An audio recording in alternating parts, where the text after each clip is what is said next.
Hi hello दोस्तों, नमस्कार, प्रणाम। आप सब कैसे हैं? उम्मीद है कि आप सब अच्छे हैं। आप लोग के साथ एक विवाह गीत लेकर आई हूँ। अच्छा लगे तो कमेंट शेयर सब्सक्राइब कीजिएगा, ज़्यादा से ज़्यादा सपोर्ट कीजिएगा। हवा बहे पुरवैया बहे हो उड़ी गर्दा पलंग पर गिरे हो उड़ी गर्दा पलंग पर गिरे हो। हवा बहे पुरवैया बहे हो उड़ी गर्दा पलंग पर गिरे हो उड़ी गर्दा पलंग पर गिरे हो। घोड़ावा चढ़ल आव कवन दुल्हा हो झार धनी पलंग के गर्दा हो झार धनी पलंग के गर्दा हो।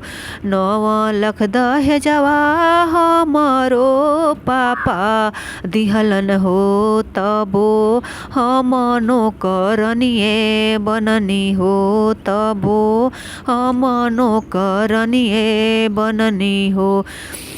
सोना के सिकड़िया हमरो अम्मा दिहली हो तबो हम नौकरनिए बननी हो तबो हम नौकरनिए बननी हो।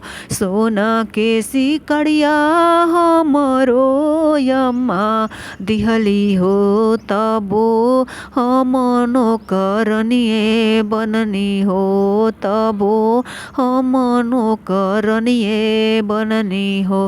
हाथ के अंगूठिया हमरो भाभी दिहली हो तबो हम नौकरनिए बननी हो तबो हम नौकरनिए बननी हो। हवा बहे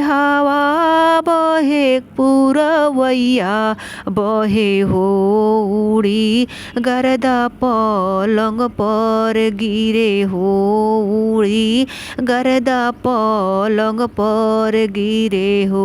घोड़ावा चढ़ल आव कवन दुल्हा हो झार धनी पलंग के गर्दा हो झार धनी